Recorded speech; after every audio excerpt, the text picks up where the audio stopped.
Hi, ഇന്നത്തെ വീഡിയോയിൽ discuss ചെയ്യുന്നത് ഗർഭിണികൾ ചെയ്യുന്ന ചില പ്രവർത്തികൾ അല്ലെങ്കിൽ ഗർഭിണിയുടെ അശ്രദ്ധ കൊണ്ട് കുഞ്ഞുങ്ങൾ ഗർഭകാലത്തിന്റെ അവസാനത്തോട് അടുക്കുന്ന സമയത്തും തലകീഴായിട്ടുള്ള പൊസിഷനിലേക്ക് ആവുന്നതിന് പകരമായിട്ട് കുഞ്ഞുങ്ങൾ ബ്രീച്ച് അല്ലെങ്കിൽ ട്രാൻസ്വേഴ്സ് പൊസിഷനിലേക്ക് ആവുകയും ഇത് കാരണം സിസേറിയൻ ഡെലിവറി ചെയ്യേണ്ടി വരികയും ചെയ്യാറുണ്ട്. എന്തൊക്കെ കാരണങ്ങൾ കൊണ്ടൊക്കെയാണ് കുഞ്ഞുങ്ങൾ ബ്രീച്ച് അല്ലെങ്കിൽ ട്രാൻസ്വേഴ്സ് പൊസിഷനിൽ തന്നെ ഗർഭകാലത്തിന്റെ അവസാനത്തോട് അടുക്കുന്ന സമയത്തും തുടരുന്നത് എന്നതിനെ കുറിച്ചൊക്കെ നോക്കാം ഇന്നത്തെ വീഡിയോയിൽ. ഞാൻ ഡോക്ടർ റിസ. എന്റെ ചാനൽ ആദ്യമായിട്ട് കാണുന്നവരാണെങ്കിൽ സബ്സ്ക്രൈബ് ചെയ്യാൻ മറക്കരുത്. അപ്പൊ നമുക്ക് വീഡിയോയിലേക്ക് അടക്കാം. ഗർഭിണികൾ ചെയ്യുന്ന ചില പ്രവർത്തികൾ, പ്രത്യേകിച്ച് ഗർഭിണികൾ കിടക്കുന്ന പൊസിഷൻ കറക്റ്റ് അല്ല എന്നുണ്ടെങ്കിൽ അല്ലെങ്കിൽ കുഞ്ഞുകൊണ്ടുള്ള ജോലി ചെയ്യാത്തത്, എക്സസൈസ് ചെയ്യാതിരിക്കുന്നത് കൊണ്ടൊക്കെയാണ് കുഞ്ഞുങ്ങൾ ബ്രീച്ച് ആവുന്നതും ഇത് കാരണമാണ് സിസേറിയൻ ഡെലിവറി ചെയ്യുന്നത് എന്നൊക്കെയുള്ളത് പലരും നിങ്ങൾ പറയുന്നത് കേട്ടിട്ടുണ്ടാവും. എന്തൊക്കെ കാരണങ്ങൾ കൊണ്ടാണ് ഡെലിവറി അടുത്തിട്ടും കുഞ്ഞുങ്ങൾ തല കീഴായിട്ടുള്ള പൊസിഷൻ ആവുന്നതിന് പകരമായിട്ട് ബ്രീച്ച് അല്ലെങ്കിൽ ട്രാൻസ്വേഴ്സ് പൊസിഷനിൽ തുടരുന്നത് എന്നുള്ളത് ഓരോ ഗർഭിണിയും അറിഞ്ഞിരിക്കേണ്ട കാര്യം തന്നെയാണ്. നോർമൽ ഡെലിവറി നടക്കണമെന്നുണ്ടെങ്കിൽ ഏറ്റവും പ്രധാനപ്പെട്ട ഘടകങ്ങളിൽ ഒന്ന് തന്നെയാണ് കുഞ്ഞ് കിടക്കുന്ന പൊസിഷൻ എന്ന് പറയുന്നത്. അതായത് നോർമൽ ഡെലിവറിക്ക്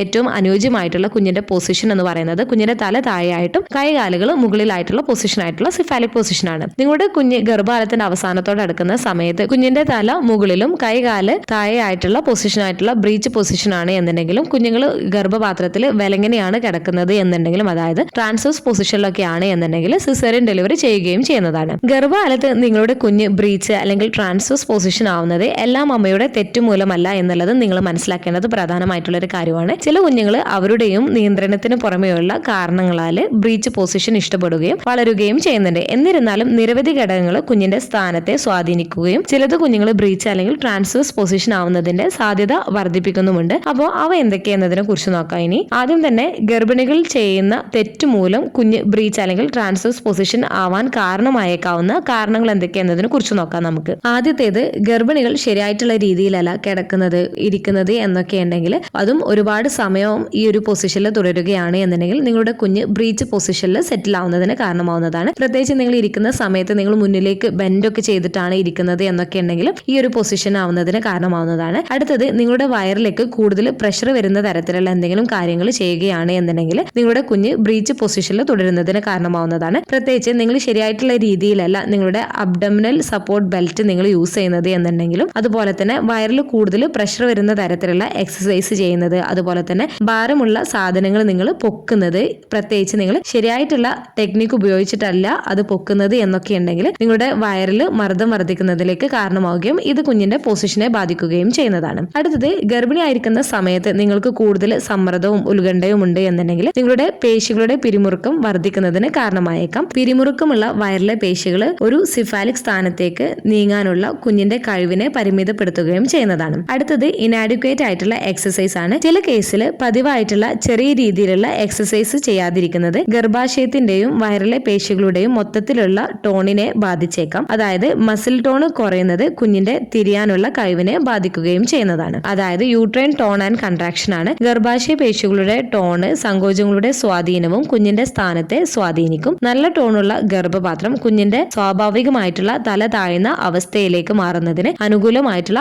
അന്തരീക്ഷം സൃഷ്ടിക്കുകയും ചെയ്യുന്നതാണ്. അപ്പോൾ നിങ്ങൾ ശ്രദ്ധിക്കേണ്ടത് മാതൃപ്രവർത്തനവും ഭാവവും അമ്മയുടെ ദൈനംദിന പ്രവർത്തനങ്ങളും സ്ഥാനങ്ങളും കുഞ്ഞിന്റെ ചലനത്തെ ബാധിക്കുന്നതാണ്. നല്ല ഭാവം നിലനിർത്തുകയും കുഞ്ഞിന്റെ ചലനത്തിന് പ്രോത്സാഹിപ്പിക്കുന്ന പ്രവർത്തനങ്ങളിൽ ഏർപ്പെടുന്നതും ഒപ്റ്റിമൽ പൊസിഷനിലേക്ക് ആവുന്നതിന് കാരണമാവുകയും ചെയ്യുന്നതാണ്. ഈ പറഞ്ഞ കാര്യങ്ങളിൽ എന്തെങ്കിലും നിങ്ങൾ തെറ്റുവരുത്തുന്നുണ്ട് എന്നുണ്ടെങ്കിൽ അതൊക്കെ കറക്റ്റ് ചെയ്യുന്നതിന് വേണ്ടിയിട്ട് നിങ്ങൾ ശ്രദ്ധിക്കേണ്ടതാണ്. അടുത്തത്, പ്ലാസന്റൽ പൊസിഷൻ ആണ്. ഗർഭാശയത്തിനുള്ളിൽ മറുപിള്ളയുടെ സ്ഥാനം കുഞ്ഞിന്റെ ചലനത്തെ സ്വാധീനിക്കും. മറുപിള്ള മുൻഭാഗത്തോ അതായത് ആന്റീരിയർ ആണ് എന്നുണ്ടെങ്കിലും ലോലൈങ് പ്ലാസന്റ ആണ് എന്നുണ്ടെങ്കിലും അത് കുഞ്ഞിന്റെ തല താഴേക്ക് എളുപ്പത്തിൽ തിരിയാനുള്ള കഴിവിനെ ബാധിച്ചേക്കാം. ഇനിയിപ്പോൾ നിങ്ങൾക്ക് നിങ്ങളുടെ പ്ലാസന്റ ആന്റീരിയർ ആണ് എന്നുണ്ടെങ്കിൽ സിഫാലിക് പൊസിഷൻ ആവില്ല എന്നല്ല, ആ ഒരു പൊസിഷനിലേക്ക് ആവുന്നതിന് ചിലപ്പോൾ കുറച്ച് താമസം വന്നേക്കാം എന്നാണ് പറയുന്നത്. അടുത്തത്, കുഞ്ഞുങ്ങൾ ബ്രീച്ച് അല്ലെങ്കിൽ ട്രാൻസ്വേഴ്സ് പൊസിഷനിൽ തുടരുന്നതിന്റെ മറ്റൊരു കാരണമാണ് ഗർഭാശയത്തിന്റെ ആകൃതി അല്ലെങ്കിൽ അപാകതകളാണ്. സ്ത്രീകൾക്കിടയിൽ ഗർഭാശയത്തിന്റെ ആകൃതി വ്യത്യാസപ്പെടാം. ചിലർക്ക് ഗർഭപാത്രം പിന്നിലേക്കോ അല്ലെങ്കിൽ മുന്നിലോ ചെരിഞ്ഞേക്കാം. ഇത് കുഞ്ഞിന്റെ അനുയോജ്യമായിട്ടുള്ള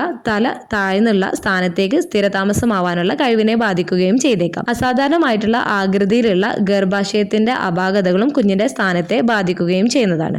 അതായത് ഗർഭാശയത്തിന്റെ ആകൃതി, ഫൈബ്രോയിഡുകൾ അല്ലെങ്കിൽ സെപ്റ്റം പോലുള്ള കാരണങ്ങളും ഫേസ് പരിമിതപ്പെടുത്തുകയും കുഞ്ഞ് തല കീഴായിട്ടുള്ള സ്ഥാനത്തേക്ക് മാറുന്നതിന് ബുദ്ധിമുട്ടുണ്ടാക്കുകയും ചെയ്യുന്നതിന് കാരണമായേക്കാം. അടുത്തത്, അമ്നിയോട്ടിക് ഫ്ലൂയിഡിന്റെ അളവാണ്. അതായത് കുഞ്ഞിനു ചുറ്റുമുള്ള അമ്നിയോട്ടിക് ദ്രാവകത്തിന്റെ അളവ് ചലനത്തെ സ്വാധീനിക്കും. അമ്നിയോട്ടിക് ദ്രാവകം സാധാരണ അളവിലാണ് എന്നുണ്ടെങ്കിൽ കുഞ്ഞിന്റെ ചലനം എളുപ്പമാക്കുന്നതിന് കാരണമാവുന്നതാണ്. കുഞ്ഞിന്റെ തിരിയാനുള്ള കഴിവ് സുഗമമാക്കുന്നതാണ്. ഒലിഗോ ഹൈഡ്രോമിനോസിസ് അല്ലെങ്കിൽ പോളി ഹൈഡ്രോമിനോസിസ്, അതായത് ഫ്ലൂയിഡിന്റെ അളവ് നല്ല രീതിയിൽ കുറയുന്നതും ഫ്ലൂയിഡിന്റെ അളവ് നല്ല രീതിയിൽ കൂടുന്നതും കുഞ്ഞുങ്ങൾ ഹെഡ് ഡൗൺ പൊസിഷനിൽ സെറ്റിൽ ആവുന്നതിന് ചിലപ്പോൾ താമസം വന്നേക്കാം. അടുത്തത് ഒന്നിലധികം ഗർഭധാരണമുള്ള കേസാണ് എന്നുണ്ടെങ്കിൽ, അതായത് ട്വിന്ന് ട്രിപ്ലറ്റ് കേസുകളിൽ ഗർഭപാത്രത്തിലെ പരിമിതമായിട്ടുള്ള ഇടം ഓരോ കുഞ്ഞിനും ഒപ്റ്റിമൽ ഹെഡ് ഓൺ പൊസിഷൻ ആവുന്നതിന് കൂടുതൽ വെല്ലുവിളിയായേക്കാം. ഇതും ഒരു കാരണമാണ് കുഞ്ഞുങ്ങൾ ബ്രീച്ച് അല്ലെങ്കിൽ ട്രാൻസ്വേഴ്സ് പൊസിഷനിലേക്ക് തുടരുകയും ഇത് കാരണം സിസേറിയൻ ഡെലിവറിയിലേക്ക് നയിക്കുന്നതിന് കാരണമാവുകയും ചെയ്തേക്കാം. അടുത്തത് ഗർഭിണിയുടെ പെൽവിസിന്റെ ഷേപ്പ് ഇടുങ്ങിയതാണ് എന്നുണ്ടെങ്കിലും കുഞ്ഞുങ്ങൾ തല കീഴായിട്ടുള്ള പൊസിഷനിലേക്ക് ആവുന്നതിന് ബുദ്ധിമുട്ടുണ്ടാക്കുകയും നോർമൽ ഡെലിവറി സാധ്യമാവുകയും ചെയ്യാത്തതിനാൽ തന്നെ കുഞ്ഞുങ്ങൾ ബ്രീച്ച് അല്ലെങ്കിൽ ട്രാൻസ്വേഴ്സ് പൊസിഷനിൽ തുടരുന്നതിന് കാരണമാവുകയും ചെയ്യുന്നതാണ്.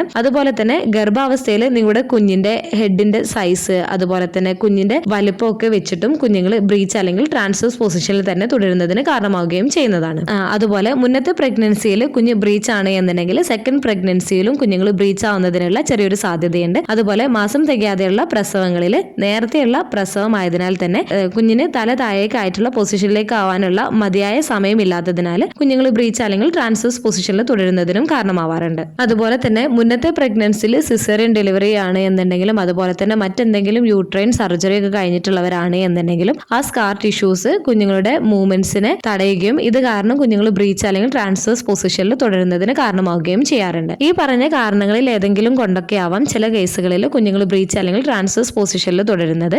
ഗർഭകാലം പുരോഗമിക്കുമ്പോൾ കുഞ്ഞുങ്ങൾ സാധാരണയായിട്ട് ചലിക്കുകയും സ്ഥാനങ്ങൾ മാറുകയും ചെയ്യുന്നുണ്ട്. കുഞ്ഞുങ്ങൾ നേരത്തെ പല പൊസിഷനുകളിലായിരിക്കുക എന്നത് സാധാരണമാണ് എന്നുണ്ടെങ്കിലും പൂർണ്ണ കാലയളവിലേക്ക് അടുക്കുമ്പോൾ അവർ പലപ്പോഴും തല താഴ്ന്ന പൊസിഷനായിട്ടുള്ള സിഫാലിക് പൊസിഷനിലേക്ക് ആവാറുണ്ട്. ഈ ഒരു കാര്യം ഇവിടെ എടുത്തു പറയുന്നതിന്റെ കാരണം പലരും പറയാറുണ്ട് 7 മാസമായിട്ടുണ്ട് 8 മാസമായിട്ടുണ്ട് കുഞ്ഞിന്റെ പൊസിഷൻ ഇപ്പോഴും ബ്രീച്ച് പൊസിഷനാണ്, ഇനി സിഫാലിക് പൊസിഷനിലേക്ക് ആവുമ്പോൾ സിസേറിയൻ ഡെലിവറി ചെയ്യേണ്ടി വരുമോ എന്നൊക്കെയുള്ളത് പലരും ചോദിക്കാറുണ്ട്. അതുപോലെ തന്നെ ബെഡ് റെസ്റ്റ് ഒക്കെ പറഞ്ഞിട്ടുള്ളവർക്ക് നോർമൽ ഡെലിവറി സാധ്യമാണോ, കുഞ്ഞിന്റെ പൊസിഷൻ സിഫാലിക് പൊസിഷനിലേക്ക് ആവുമോ അല്ലെങ്കിൽ ബ്രീച്ച് പൊസിഷനിൽ തന്നെ തുടരുന്നതിന് കാരണമാകുമോ എന്നുള്ളതും പലരും ചോദിക്കുന്ന ഒരു കാര്യമാണ്. നിങ്ങൾ മനസ്സിലാക്കേണ്ടത് പല കുഞ്ഞുങ്ങളും ഗർഭാവസ്ഥയുടെ അവസാനത്തിൽ സ്വാഭാവികമായിട്ടും തല താഴ്ന്നിട്ടുള്ള സ്ഥാനത്തേക്ക് ആവുന്നത് സാധാരണമാണെങ്കിലും എല്ലാ ഗർഭധാരണത്തിലും ഇത് ശരിയാവണമെന്നില്ല എന്നുള്ളതും നിങ്ങൾ മനസ്സിലാക്കേണ്ടതാണ്. ഇനിയിപ്പോൾ നിങ്ങൾക്ക് ബെഡ് റെസ്റ്റ് ഒക്കെ പറഞ്ഞിട്ടുള്ളവർക്കാണ് എന്നുണ്ടെങ്കിലും കുഞ്ഞ് സിഫാലിക് പൊസിഷനിലേക്ക് ആവുകയും നോർമൽ ഡെലിവറിയൊക്കെ സാധ്യമാവാറുണ്ട്. ചിലർക്ക് സിസേറിയൻ ഡെലിവറിയും ആവാറുണ്ട്. പ്രധാനമായിട്ടും കുഞ്ഞിന്റെ വലുപ്പവും അമ്നിയോട്ടിക് ദ്രാവകത്തിന്റെ അളവും അതുപോലെ തന്നെ അമ്മയുടെ പെൽവിസിന്റെ ഘടനയും തുടങ്ങിയ ഘടകങ്ങൾ കുഞ്ഞിന്റെ സ്ഥാനത്തെ സ്വാധീനിക്കുന്നതാണ്. അതുപോലെ ഗർഭകാലത്തെ ശാരീരിക പ്രവർത്തനങ്ങളും വ്യായാമവും